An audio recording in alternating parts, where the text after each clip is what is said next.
Adam Golder. We can see this guy is the one who lost his third round. So I'm laughing because I messed up earlier. 100, 100, and 99, 89, and then he took an 81 in his loss. So that's actually very impressive because that means he put up a good points even in his one list. So let's look at his. Oops, I pulled up his opponent's list. Don't look at his list. Close your eyes. Let's look at his list. Sorry guys, being a little unexcited today. We have Orks Triforce. If you're crumpy and you know it, crump your clothes. All right, so we got Captain Badrook, Miles Rod, Scragbag, Knob on Smash a Squig, Wappa Skill Chop at Knob on Smash Good, Brutal but cunning, kind of a brutal. Warboss.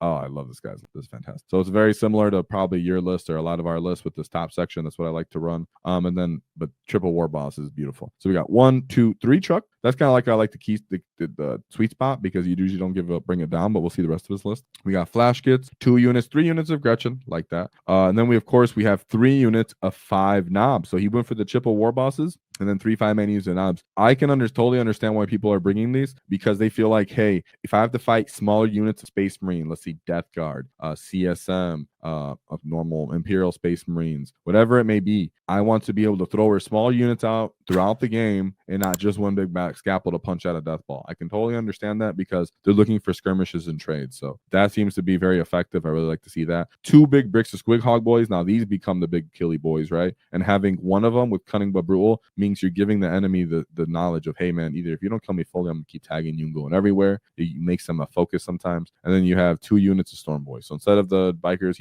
it's fine. You don't need to fight. So this is an excellent list. I really like how this evened out, this spread out. I could see myself solely running something like this. In fact, I wouldn't be surprised if I tried something beautiful like that because it's a very good looking list. So let's see actually how he did. He stacked in the power clause, but then he kept the tools that we all know and love that we keep. Me personally, I like to use 6 to 12 squigs too. So right away, his first matchup is a true test because this list is just called Chosen, and we know that Chosen Space Marines are actually one of the difficult lists. So we have Chaos Lord, Chaos Lord, Chaos Lord. So it's almost like a mirror matchup because we have the triple Warbosses with knobs. That's awesome. A Dark Commune, a Warp Smith. So we have a Cultist Mob, Legionnaires, Chaos Rhino, Cat. Look how this is almost like a replica mirror against the Orks. That's freaking awesome. Accursed Cultist, Chosen. You like that, right? Do you like how that looks, boys? I know you guys are getting all excited. Then we got the Forge Fiends with ectoplasma cannons. These guys can just pop off with great damage. Orc trucks don't really love to see these. They're really good at popping Orc trucks. Then we have the unit of Obliterators, just a small unit, so you might have to just withstand their firepower if you until you get to them. And then 1 allied units of Rubric Marines. Interesting tech piece. Maybe just Flamers. Maybe he just really liked the Flamers. This is a good unit of Chaos Space Marines. This is actually quite meta. So for him to go into that right away, round 1, and actually score 100 points into that is super satisfying. What a great job. I'd love to know what mission he did, but as you can see, what I think was really important here is Squigs being able to soak up a lot of some of those shots, even some of those charges. Now is being able to run over there and scalpel out, or if they get blown up and end up themselves getting charged, then they can fight on death. All those kind of things could really be devastating to a CSM player, and us being able to run them down, put the pressure on them, withstanding some of their firepower and giving them threat saturation. It looked like that guy didn't have enough for the kind of toughness that list was bringing in itself. And sometimes, maybe Maj just went off. Plus, don't forget Captain Badrook. Maybe even Captain Badrook picking up some of those units in Overwatch, right? Very important there. So let's great job on that first list. So you can see this list was super effective because you can see he went into a meta list right off the rip and just put up 100 points like no problem. Then we go up again, Blood Gang, World Eater. So he's going into another powered armor army. Another thing to keep in mind here about this powered armor army is that they have -1 damage in combat, plus they have access to 6 of Feel No Pains. In this list, they have access to 4 of Feel No Pain, it looked like. I mean, a 4 up Invuln, I think. No, I think there needs to be the one with the wings to give up the Invuln. So let's see, we got Angron, Calling the Betrayer, World Eater Demon Prince with Favorite of Corn, and then World Eater Master of Indirect Combat is what I call this guy. The Berserker Glaive, considering that this guy does everything. He fights first, he rerolls pretty much everything into character type units, does devastating wounds, gets D3 additional damage on top of his damage, so you can get up to like 5 damage.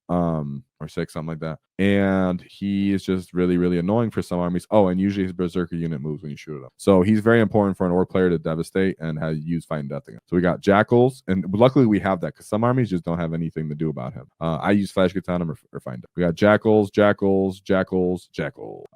That's actually really, really good.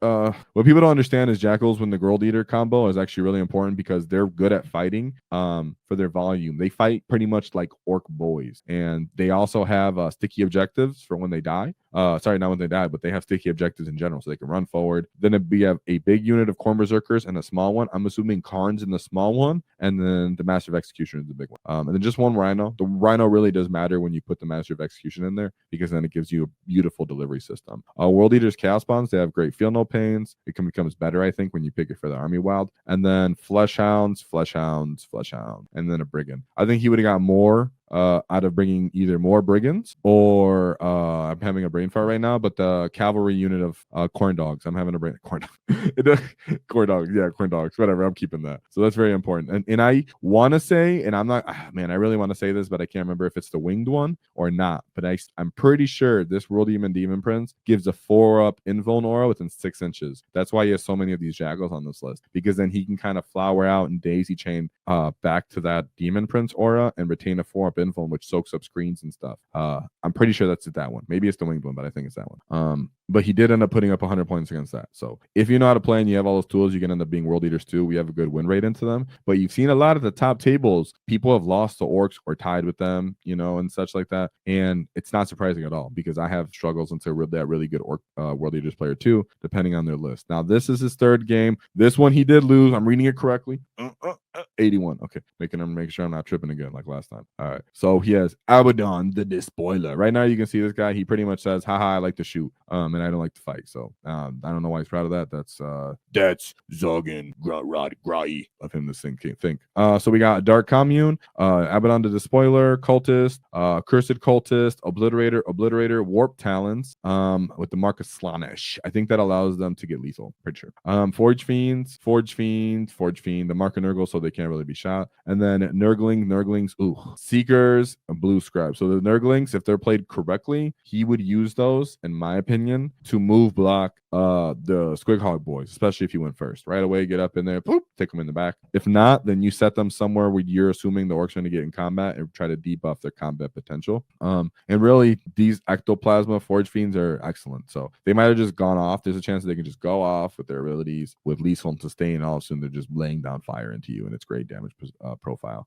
Abaddon the Despoiler himself is quite devastating, I think, in most cases. And then the Accursed Cultist mob can go either way. I think that's a great tech piece for like playing the actual mission. All these all these Obliterators, the fact that they can indirect fire you one time at pretty dang freaking good ballistic skills, they might even go off. So I'm just going to right off the bat and say I'm not exactly sure why he lost to this one. I'm assuming it's the mission and maybe even the table. Not really sure. On paper, I wouldn't think this would be as a devastating list into him, but generalship always matters, guys. Generalship always matters. And I do think Warp Talons are pretty nice for 100 points to have jetpack units. So he did end up losing this one, but 81 points. So it wasn't because he did poorly. It wasn't because he's a bad player. It was just, hey, sometimes the mission matters, the terrain, da-da-da. So let's look at his fourth matchup, where he goes into Phil Glover, another Space Wolf Ironstorm Spearhead. So how many times have we looked at these Space Wolf lists, guys? How many? Well, we've gone over maybe 10 lists, not even 10 lists, but we'll end up going over 10 so far. And we already seen 3, maybe 4 Space Wolf lists. So very important that we start learning these data sheets if you're going to go to an event, because they're popping up everywhere and David's smiling somewhere in the creepy spot. So we got Bjorn the Fell-Handed, Lieutenant with combi weapons, Tech Marines with targeted Augur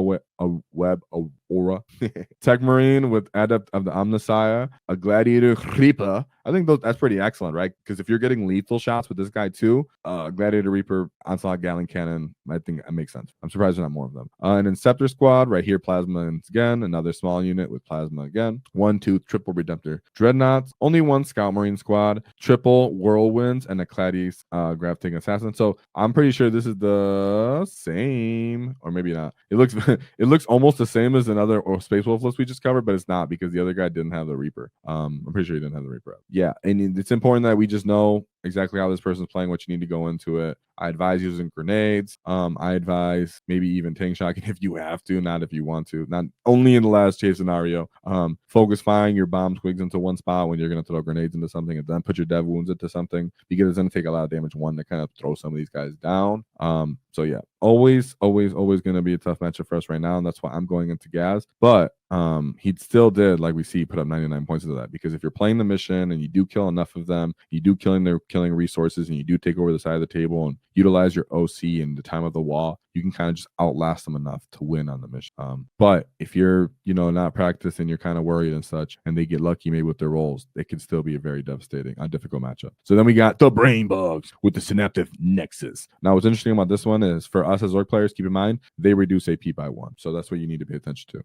On top of their the shenanigans for battle shock. So we have Death Leaper, Nero Tyrant, and the old One Eye with his feel no pain. Crump that guy. He's not that scary. We got 3 gargoyles for their very annoying movement shenanigans, right? They'll move, they'll shoot. Sorry, they'll move, advance, shoot, and then move again. So this is something that you need to pay attention to. That's me move blocking you. And if you're an Orc player, this is one of those matchups, at least in my opinion. Oops, hopefully my mic still works when I did that. This will be one of those matchups where I would disembark the transport sooner than later, put them in the biggest lane where I think the gargoyles are going to try to move block me the most in my Squighog boys. And then when they start moving and they start trying to set up their shenanigans, I start overwatching them and taking them off the table based off just potential. I did that against Eldar and other kind of matchups that I had to play against. Tau with the delay me and whatever. That's usually how I end up doing that. That's really what you do with flash kits. You just drop them turn 1, even turn 2, because in reality, people have other stuff they want to shoot at. They got Biovores, Exocrine, double, triple Maliceptor, Neurogons, Neurolictor, Pyrovores, Ravener, Zoanthropes. Now, at first I was like, triple Maliceptors, because I thought something cool was going to come with it, like a Norn, but oh well, he didn't bring them. What he did bring is a bunch of trash and some shooting. He just tried to out-survive on objectives with this kind of play style and hold people back. It seems like it's okay, it just doesn't seem the most devastating, to be honest. I think it just lacks a little bit. It lacks even more damage than other Tyranid lists, and that's going to leave you with a 99-point score deficit to Orcs if you see that. And then last and not least was Adam David to Ireland. Oh no, that was his list. Sorry. So yeah, that means he ended up doing different score 88, which is still not still a pretty great score. So great job, Adam Galder. Going 4-1 with Orcs, getting pretty much 3 100-point scorings, and then still scoring over 80 points with the rest of your games, including your loss, is a great job. So if either of you guys see this, feel free to reach out, hit us up on Discord. I like to do interviews possibly and such, and hear from you gets, and I'm sure everybody in the Discord community would too.